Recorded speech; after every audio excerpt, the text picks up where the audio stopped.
Welcome to another episode of Brother Nature. You are actually watching a brand new camera that was set up north to look at a really cool little bit of wildlife up in northern Michigan. That is actually a herd of elk hanging out near Gaylord. I will admit, it is not a live feed. The current feed right now isn't showing anything but a bunch of hay. But we thought it'd be really cool to kick off this week's episode taking a nice look at a brand new feature of our northern Michigan wildlife. I am your host, Jack Nissen. I want to apologize for any audio you might hear coming in. The wind is really bad right now. Turns out Mother Nature doesn't really care about Brother Nature. But that's okay, because that's why we love her anyway. I will start this episode. We're looking at actually what happened earlier this year. I don't think a lot of people were quite aware of the damage that hit northern Michigan during an ice storm that arrived in March. It was quite the devastating look, and we got a closer look at how the DNR handled this, as well as some other perspectives. Let's kick it off. Initially, as this storm progressed, there had been warnings that it was going to occur, but never would have anticipated that it would be what it was. So sometimes when you get an ice storm, there'll be some ice on the trees, it'll warm up and that'll melt. But this stayed on for 3 to 5 days, followed by a pretty significant wind event. And so there was quite a bit of damage that occurred to the forest. Is there a precedent for an inch of ice sticking around that long on so many trees? The closest we could get was there was a storm in the Wexford County area earlier in this century, but there's just not, it was on a much smaller scale. So something that made this just incredible was the fact that it was spread out over 12 counties. The area of this was over 3 million acres of land. And so we've had storms that have affected state parks and different areas, but nothing on this scale that was just so geographically spread out. The first thing that staff in the area did was had to take care of themselves. A lot of people live in the area. They were stuck in their homes. Roads were impassable. They were without power. And so the first priority was taking care of their homes, getting fuel for generators and taking care of that. But it became pretty clear once it was safe to travel outside that we had very significant impact to our resources, to our facilities. This had an incredible impact on trails, and so that was definitely one of our challenges. Was first of all, 3,200 miles is a lot of trail. So where do you start?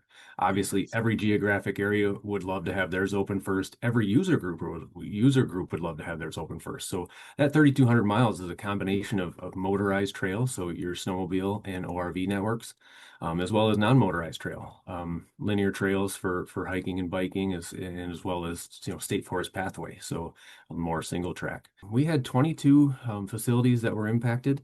And most of that was, vault toilets, state park headquarters, buildings such as those. And really it ended up being, limbs that had come down and punctured the roof. But the really big impact that we had was to the forest. So I worked through the timber program and fire program here, the wildfire program with the DNR. Help me understand then, what exactly about the storm was so devastating? Really, it was the temperatures were perfect, the precipitation was perfect, so it covered just an extreme area that we've never seen before. Absolutely, the scale of it is the most impressive thing. That just you drive for miles and miles from one side to the other, lake to lake, and you see impacts. And any other event, we don't ever see anything like that. So a typical big event for us is a couple thousand acres. Maybe 10,000 acres would be severe for a big wildfire or a tornado or something. And we're talking upwards of 1 million acres here. A lot of our red pine are broken off like halfway up, which is kind of unique. A lot of times in a straight wind or a tornado, the whole stump comes out of the ground and they're laying down flat. These are more like they bent over as far as they could and then snapped off in the middle. We do have some pockets of what we call the typical blowdown, where the trees just got so heavy and they tipped over, the roots come out of the ground, but way more canopy damage than what you typically see, where the limbs are just missing out of a tree and it's just a stem standing there. It's pretty obvious, like in the red pines, there's no live canopy left, so those trees aren't going to survive at all. So we're trying to salvage a lot of those. But there's other species like aspen and hardwood that 75% of the branches may be missing from a tree. So it might live, it might not live, for a very long time. So there's just not a lot of data or other examples for us to look at to see what's going to happen to those trees. So typically, we look at a planning schedule of about 10 years, and we were just actually rolling it out as the storm happened. So we kind of pulled back on that, and we're reworking that plan to make sure that we're taking the storm damage into account. Because like I mentioned, 30% of 1 million acres is a lot of acres of forest land that was significantly damaged from this storm. So last year, I believe we treated almost double of what we typically treat in a year, harvested in a year, just because of the ice storm. That was all salvage work of stands that were, extremely heavily damaged, that red pine, jack pine, and aspen cover types mainly, that we felt were not going to survive. What happens to timber when there's sort of an emergency harvest like this? I mean, is it not as nice to work with? Right. The production rates go way down for loggers. Typically, the value of the wood is much lower for the landowner, whether that's state or private or federal land, because the trees are broken in half. So not only are they cutting the tree down, they're picking up pieces. Some of the material that they're using in the broke is actually, or in the middle where it broke, is actually shattered inside of the log itself. Timber prices have definitely dropped. Mainly due to the amount of wood that's going on the market, because there is so much damaged wood, not only on state land, but the private land. Everybody's trying to recoup what they can, which is smart on everybody's part, but it also, our industry just isn't built to handle this much wood. What does a heavy amount of fallen wood do to I guess, an ecosystem from a sort of more wildlife side of things? It provides a lot of cover to our smaller animals. Think of rabbits and brush piles. That's always a good thing. But the larger animals, they still find their way to traverse through it. But there's definitely been an impact to them as well. Trails that animals have used for a lot of years are no longer existing because there's broken off trees in them. Is there any kind of cleanup response still going on right now? Where is the, I guess, what is the DNR doing at this time then? Right, so we're considering things substantially completed on the Parks and Recreation side, and so that means that everything is back open to the public. However, like I mentioned, we're going to be doing work on this for years to come. So that was Chris Starks leading the Parks and Rec division up there, and Cody Stevens, who runs more of the wildfire risk management. And he actually had a couple other really interesting details that I want everyone to be paying attention to, because all that wood, we might have gotten rid of a few of them, it's still a lot up there. And here's the problem with all of that. That means a big wildfire risk. Not right now, obviously, but in the spring, all that debris, all that woody sort of debris hanging around on the ground, it's going to dry out. And all the pine needles that fell off, red pine and jack pine trees, it's all very flammable. And that's why they actually decided to clear fire lanes first. That's how far in advance they actually were worrying about this, because coming up, it's going to be a pretty wild season. And with a lot of fuel and, of course, a lot of wind, it could make for a much more active wildfire season as well. Coming up, we're going to be taking a closer look at some of the personal experiences that people had dealing with this kind of stuff. Two of those people also dealt with doing some volunteer work as well. Stay with us for more at Brother Nature. We'll be right back. Sure, so glad you could be with us still. All right, so way up in the tip, right about there, if you're imagining our glove-shaped state, is Rogers City. That is on US 23. I'm going to introduce you to, what's her name, Jill and Mila Schuldos. They are a mother and daughter that were living up north at the time all of this descended. Take a look. Yeah, this is a really crazy story. That's the thing. I don't think enough people know about the apocalyptic level that it was up here. It wasn't just like, we lost our power for a couple hours and, we had internet and phones. We had nothing, absolutely nothing. And you couldn't leave because you couldn't drive anywhere. We lost power on Sunday. I think, didn't it start on Saturday? Saturday morning a little bit. And that's when we went to Alpena. And then Sunday night, the power went out. Yeah. And it was dark. Yeah. So it was probably like around 6 or 7 p.m. 2 hours later, though, I touched my furnace or the radiator because we have boiler heat in our apartment complex. It was cold. And then I had a moment of like, oh my gosh. So we had no heat, no power, no heat. We woke up the next morning and it was so cold. And I woke up to Mila putting multiple layers of clothes on. We had scarves, hats. It's like camping. We like to camp. So we're used to camping, like where it gets cold, you know, and so we're okay, we can do this. And then we lost the internet, and then we lost cell phone service. And then we had no information. Mila, do you tell me what it felt like to sort of wake up putting on multiple layers of clothes inside your own home? Well, it was like very like, okay, the power's gone out. It's very cold in here. We need to like get stuff on. And for a minute I thought like, oh, we can just like do it, you know? But then like it was like the next morning that was actually like, no, This is too much. You said that you guys kind of turned your unit into a bit of a hub. What was other people what were other people saying? What was their experience? Did they seem frightened? Kind of tell me about them. We had no idea when we were going to have heat again. We have electric stoves, so we couldn't even cook food. So I pulled out my camping stove and I had one butane left. And so I opened up my door in our apartment and we started like making coffee and tea and soup, and we invited people to come in, and then we kind of used this as a hub to get information, and like people like we're all sitting together because we felt we were warmer if we did that. I mean, we're big campers, hikers. So we have gear like skiers, you know, like so we had stuff, but we wore like everything. So And then, I mean, you're kind of sitting in the dark there. How'd you spend your time? we played a lot of games. What kind of Yeah. games did you play? We played What Do You Mean, Uno, Trouble, and I think Life. we played Life too. Yeah. And we went out and we started taking pictures.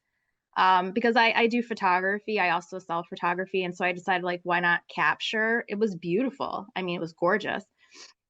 But then the sound of the trees outside and the snapping of all the wires, it was really, really unsettling. And it was not a good feeling to hear all of that. Okay, so then tell me, I mean, what sort of volunteer opportunities presented themselves? That we got an email about a cleanup in Onaway State Park, which we'd never been to Onaway State Park. It's on Black Lake. Well, we did a lot of raking, which wasn't really that fun. Also, it was like 90 degrees out, so it was really hot. Super hot. Yeah, like super hot. Also, there were a ton of gardener snakes. Like, they keep slithering in our tarps, so we had to keep like raking them out. So we went That was down a south. lot. Yeah. Yeah, but Mila was a super hard worker. She was the only kid there. And we worked for about 3 hours, I think, like nonstop. And she worked the whole time and like no complaints. Yeah, it was fantastic. I really like that quote. We just did it. I don't know how much clarity you might need when you're dealing with something that they were describing as needing to survive. It was apocalyptic. But for Mila, I have to say I truly appreciate sort of just the upbeatness of it all, because it's in those moments where it can get kind of scary. And I will add, they actually had some other details when they were driving back home, back down south. They were kind of trying to get some refuge once they finally got some cell service and knew that they could actually leave because the roads were so blocked. They went to a gas station that had a mile of cars behind it. According to Jill, her sister actually had an interaction with somebody who pulled a gun out. That's how terrified people were. These are kind of sort of the public emergencies you don't necessarily think about, but at the same time, they can happen at any time. I get the sense the reason why maybe not a lot of people knew about this ice storm was at the same time down here, that's when tornadoes arrived. It was a crazy weather weekend, and this was only at the end of March, and there was a whole lot more time on the way. Pretty crazy stuff. After the break, we're going to visit some other interesting stuff that popped up this past week for Brother Nature. Stay tuned, rather. And we're back. And instead of looking at freezing old me, let's cue up that elk cam again. This, honestly, is so neat because they just launched it this week. This is up in Gaylord, up at the treetops area. It's really, really cool. And we actually got snagged a quick interview with one of the representatives while she was down here. Take a listen. The elk cam, we're extremely proud, and everybody can tune in. We posted a quick social post and it went viral with over 1.5 million views. So we think this is a great story to share. So many Michiganders don't realize what we have in northern Michigan with Michigan's only elk herd, 60 of them in fact. Back in 1918, the elk was reintroduced to the state of Michigan. They wound up in Otsego County as their home base, and then in the 80s, the DNR helped to bring the elk together, and now the viewing area and feeding area platform redone, so there's tons of space to come and see. The 60 elk live, if you will, near Aspen Park, so there's restrooms and hiking trails, and in the winter there's snowshoe and cross country where you'll ski right around the elk themselves. They are fed twice a day. So they're looking, particularly this time of year when food is a little more scarce in their natural habitat, so they tend to come towards the food station and the feeding area. And gosh, in the fall you'll hear them bugle, which is an amazing experience as well. So that's their mating call. You can hear it throughout the town of Gaylord, actually. And finally, I guess, is the stream going to be active all the time? When and how could people find this thing? Absolutely. Just go to gaylordmichigan.net and you'll see the live stream right there. And it's 24/7, 12 months a year, and see how the seasons change with the elk as well. So if you ever wonder what I'm doing before this show, it's usually Googling interesting things about stuff we're going to be talking about. And that includes the actual eerie call that you might hear from elk. It's this haunting sort of high-pitched scream that kind of goes across the mountains, which is usually where they're hanging out. Another thing I looked up, which is the difference between elk and deer, because not all deer are elk, but all elk are deer. They all fall under the ungulate family, which is a word I actually learned earlier this week for a separate interview I'll tell you about way down the road. Another couple of interesting things about that is there, just north of those elk, is another 1,000 elk living in Pigeon River Country State Forest. Here's why this is cool, because Michigan actually just added a bunch of new space to this state country forest. Here's why this is super neat. So this area is actually kind of called the Big Wild because it is so forested and so natural. Actually, apparently Ernest Hemingway even wrote about it, calling it the greatest I've ever been in. There's about 14 miles of some of the best trout streams you could actually find this side of the Mississippi. There's 3 lakes, there's black bears, there's deer, as well as elk, as we already heard. And then apparently at the very top of this whole area is Bugle Hill. Bugle Hill is called that because of the bugle call of elk. How's that for some continuity? But yes, this whole area, it's called Black River Ranch, and it basically has been 8,850 acres of land added to a state forest. It's pretty wild stuff out there. However, I have to imagine pretty cool if you can go take a look. Also this week, my favorite story, the elusive cougars have actually appeared. So if I can take us back to March, a photograph appeared way over in the western UP. This is where 2 cougar cubs were photographed running on the side of the road. Here's why this is so weird. There's not supposed to be any cougar cubs in Michigan. There hasn't been for over 100 years. If they're here, that implies only one thing, which is that cougars are actually reproducing. That hasn't happened in even longer time. The reason why this is in the news now is because one of the photos you're seeing is actually the cougars spotted just 2 weeks ago. You can see the 2 juveniles in the front, they're about a year old, and then the way back you see 2 glowing eyes. According to DNR biologist Brian Roell, that is actually their mother. The concern is that without their mother, these 2 cubs weren't going to survive, and when a random driver was going by and saw them, he saw nothing with the actual mother, no evidence of her. But she's still around. These 2 adolescents will be hanging out with their mom for at least another year before they move on. But this is part of a trend in Michigan. Cougars and their numbers are actually starting to spike in the state. This is all up in the Upper Peninsula. This is not down here. But, of course, where there's wild, and usually they're moving from west to east, and that's how they're kind of navigating over here. That's where you're going to find them. So look out for more photographs and even some DNA evidence. We actually spotted some of that earlier this year as well. And finally, well, maybe not finally, but we have the Artist in Residence program. This happens up in the Porcupine Mountains. This is way over actually where you might find some of those cougars. The DNR offers this program. Basically, you can hang out in a cabin for several weeks out of the year, and you can take a picture, you can draw something, you can paint something. Essentially what the program is looking for is for someone to capture the essence of what it's like up north. This happens in the spring, the fall, the summer, and as well as the winter of 2027. Applications are now open for any budding artists that are actually pretty interested in taking a look at this. You'll be hanging out in a pretty rustic cabin. They'll be out there for 2 weeks. You can even do a little backpacking trip if you want to. They've come up with, artists rather that have gone through this have come up with some really, really creative and cool stuff. And I hope that anybody who applies, they'll come and bring their creative thinking hat as well.